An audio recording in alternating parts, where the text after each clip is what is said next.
नमस्कार, मेरा नाम विजय मंत्री। सभी लोगों का स्वागत है इस वीडियो को देखने के लिए। आज हम एक और इंटरेस्टिंग टॉपिक पे डिस्कशन करने वाले हैं कि डेट के अंदर क्या ऑप्शंस अवेलेबल हैं, डेट के अंदर क्या अपॉर्चुनिटी है, कहाँ लोग भाग रहे हैं, कहाँ से लोग भाग रहे हैं। तो ये सब जानने के लिए पहले हमको थोड़ा हिस्ट्री जानने की ज़रूरत है, जो कि रीसेंट हिस्ट्री है। तो आपने देखा होगा 2018 में IL&FS और DHFL की क्राइसिस हुई। उसके बाद बहुत लेंडर बहुत अल्ट्रा कंजर्वेटिव हो गए, मतलब उन्होंने कोई भी AAA या A+ है इंस्ट्रूमेंट नहीं है तो हाथ लगाना बंद कर दिया और only people went after the quality. उस प्रोसेस में क्या हो गया कि जो टॉप रेटेड कंपनीज हैं उनकी बोरोविंग कॉस्ट काफ़ी कम हो गई, लेकिन जो टॉप रेटेड नहीं है या स्ट्रक्चर डेट है उनमें काफ़ी ज़बरदस्त वैल्यूएशन इमर्ज हुआ।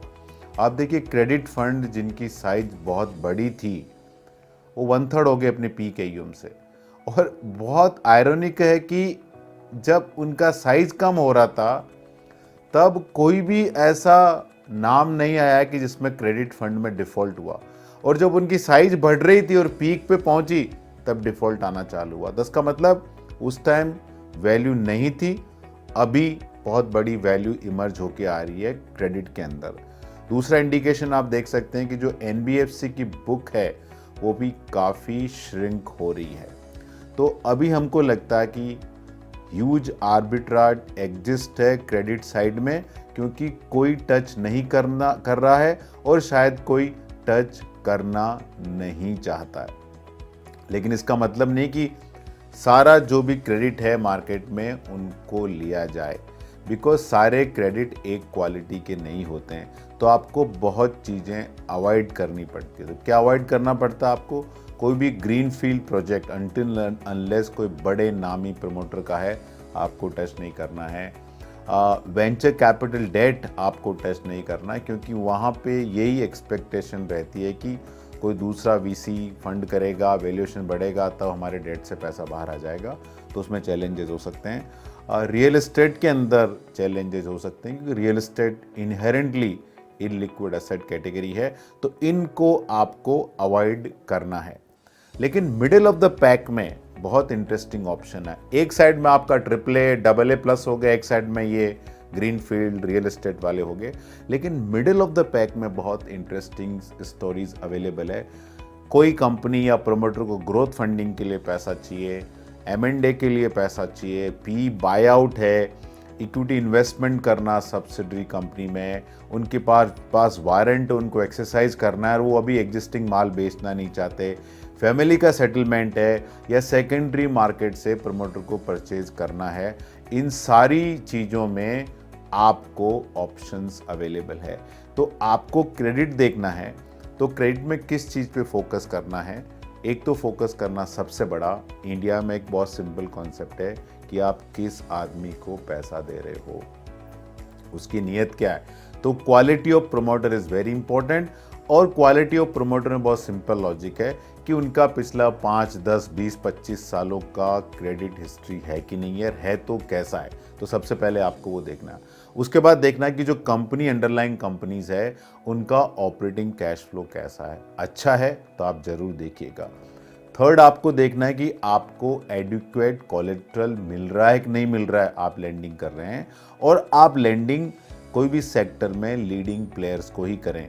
तो सारे मैट्रिक्स अगर आप देखेंगे तो आप क्या अवॉइड करेंगे? ग्रीनफील्ड प्रोजेक्ट अवॉइड करेंगे, working capital intensive project avoid करेंगे, promoters with poor credit history आप अवॉइड करेंगे, लीवरेज, डिस्ट्रेस, स्ट्रेस कंपनीज या ग्रुप्स को अवॉइड करेंगे, और ऐसी इंडस्ट्री जहां कैश फ्लो का कंसिस्टेंसी नहीं, जैसे मीडिया हो गया, माइनिंग हो गया, जेम्स एंड ज्वेलरी हो गया, अर्ली स्टेज फंडिंग हो गया, ट्रेडिंग कंपनीज हो गया, इनको अगर आप अवॉइड करेंगे तो आपको काफ़ी अच्छे ऑप्शन क्रेडिट बाज़ार के अंदर मिल जाएंगे।